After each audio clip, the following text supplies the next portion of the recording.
Hi everyone, it's Lucy from Sweet Poppy Stencils. I thought I'd do a quick demonstration with some of our beautiful new blending brushes. They come in two sizes, so you've got the 4cm head and you've got the 3cm head, and as you can see the bristles are beautiful, perfect for blending. So I've already got my set, so that was a brand new set I popped to one side. I'm going to use some oxides and we're going to play with the owl stencil. It's a real good one just for sending, a little greeting to say hi, I'm thinking of you, especially times like this. So I have a piece of card and it's 150 by 150. And all I've done is I've put our stencil tape all the way around and made sure we've got nicely stuck down. So my oxides, I'm using crushed olive, crackling campfire, scattered straw and ice spruce. Now my crackling campfire is a brand new one, but they have all been re-inked, so I need to be a little bit more careful with how much I put on.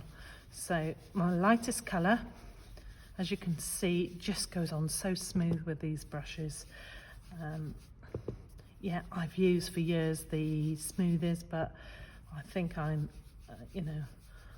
converted to the brushes now. I just love them so much. So I'm just applying just in some areas, just slapping them on. I'm not worrying too much, but I am being very gentle with them, so it's just smooth circular motions. So going in with my crackling campfire, I'm going to take a lot of that off because it is quite a new pad, and it's a beautiful orangey more than red, I would say. I do love it. It is gorgeous colour. So, and again, what should we go in with? We're going with the green. And again, we're just keeping it very gentle.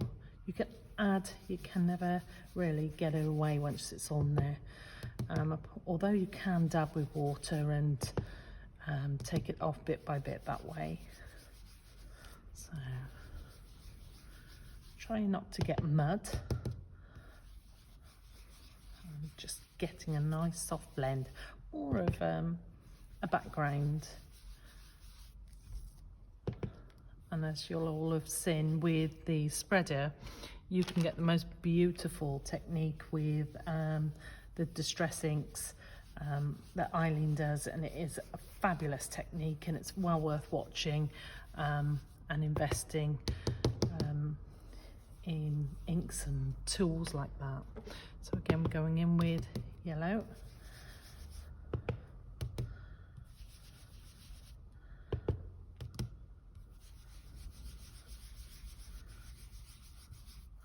Now just around the edges, a little bit of ice spruce. So I'm just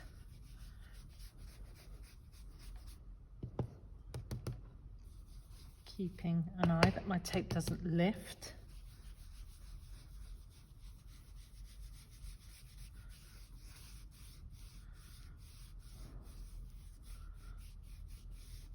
And then we're going to go in with the spreader. Let's get the brushes out the way. Now, a bit of kitchen roll. Unfortunately, my kitchen roll's got hearts on, so if I press it flat or roll it, I'll end up with beautiful heart shapes, which you might like. So I'm just going to scrunch up and I'm dabbing. Hopefully I've kept this in shot. I've got a new phone, so it's getting used to it. So I quite like that, that's quite nice. So what I'm going to do is I'm going to remove my tape first. No, in fact what I'll do is I'll blast it just in case I want to put another layer over.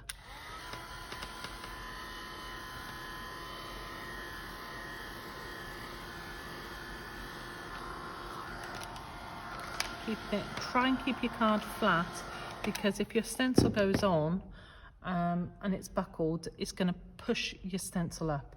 So going in with my blue.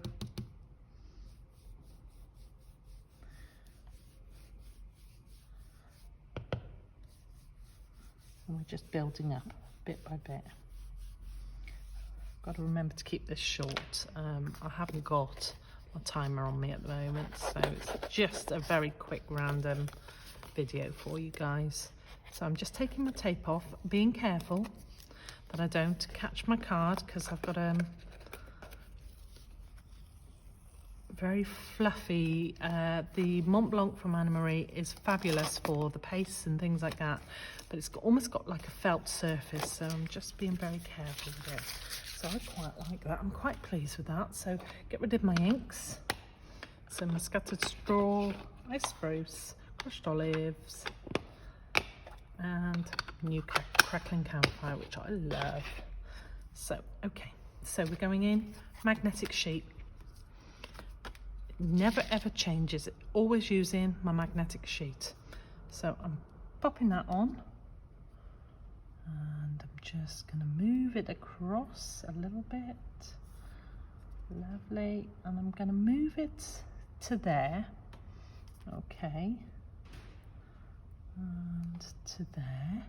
So you can see, I can see a little bit of white there. That's no problem, because all I'm going to do is I'm going to screen off. Screen off. It's lethal. I'll get black.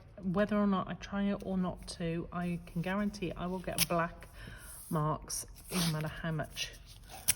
If it's a slither of white, you can guarantee it's going to have a black mark. So, although you can get the fabulous Tombow erasers, but I don't have one of those at the moment. I need it, but I haven't got it. So I don't want this, so I'm just going to, all I'm doing is tearing, and I'm going to mask off. So sorry if my head gets in the way, but I just need to see where it's going. Fabulous. And I'm just going to tear, because I want that masked off as well. Fabulous. Hopefully it all goes to plan. Lovely. There we go. And then you could be really finicky and go like that.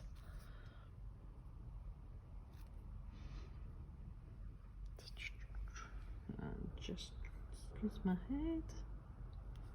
There we go, that's perfect. So get rid of that. So I'm all masked off. So what I'm going in now is, you can go in with archival, you can go in with VersaFine. It is totally up to you, because if you're not going to put anything on it, so say if you were going to put the grid technique over the top, has to be a permanent ink. You can't get around that. If you're not, then you can use your VersaFines. So for quickness, I'm just going to grab my VersaFine, because my archivals need a bit of re-inking. They're drying out a little bit, they're well used. And I have about 6 or 7, they're all the same. So I need to re-ink them. So for quickness, because I know I am not going to be putting the grid over this, not today. So we're just sponging through. Why am I not using one of my new blending brushes over the top? I don't know. I think this is really for quickness that I use my smoothie. It is such an old smoothie. It's crammed full of ink, and it's like doing, it's like a big juicy ink pad. So I never ever wash this. It's continually used just for black ink, and it's years old. And I just keep it as it is. Will I use one of my blending brushes? I probably wouldn't waste one now, because I've already got an old stencil brush, and it's a real stiff bristles, so it's going into all the little areas. Whereas these are very, very stiff, whereas the beautiful new blending ones are very soft. So I'll have to try one and see how I get on with it. But at the moment, I had no plans. I'll give it a go and I'll let you know. I'll keep you updated on that. So I'm not stressing too much that I'm not getting into all the fine little areas because I'm aware of the time. So wash my hands. That's my biggest mistake always, is getting black everywhere. So I'm going to put my inks out of the way. I'm not going to reuse those. So let me just pop the lid on because I'm very accident prone. So wipe my hands. So all we're going to do is remove your tape. Can you use your tape again? Yeah, you can, but not with your mediums. Don't use it with your mediums, just use it for your inking. So pop that to one side. I've got a smidge of ink on there, but that's fine. So what I'm after now is my microfine liner. So you can see here, so I want that right up to, butting right up. And then remember it's wet, so let me just quickly, because I have a tendency to put my arms and things in. So all I'm going to do is, I'm just going to start joining and joining. And then because I didn't mask that all off, that's fine. I'm just going to create another leaf there. And there. So we want that joined up. So I want the branch joined up because on the stencil it's not that part. So I don't like things floating in the air. Try not to lean on it. And we're just joining. So you can see with a little black marker or microfine black pen, you can just go in and just join up, real easy. So with the main card, I then put a little greeting on the outside of it. I tend not to put a lot of greetings on my cards, one because I'm not a very good stamper and I always shake or go wrong. So you've got your body there, pop that to one side. As you can see, I've stamped, and it's a little set from, I believe this is our family set, and it's got a little friends greeting, which I use a lot of. I find that just real plain simple. So to balance it out, I've got some of our, we've just restocked the Ranger enamels, and all we're going to do is, so I'm not squeezing it, because if you squeeze it, it will splodge. So really, this is just to balance it a little bit. As you can see, I've got a little bit of black ink on Lethal. There we go. I think that's enough. Sometimes you can do a little bit too much. And then all I've done is, as you can see, I've stamped on the inside, and then with one of our stencils, I've just gone around and created the background as well with love. And there you go. Very plain, very simple, but basic. But it's with working with the new beautiful blending brushes. As you can see, it applies the inks amazingly. Hope you enjoyed that. Thanks.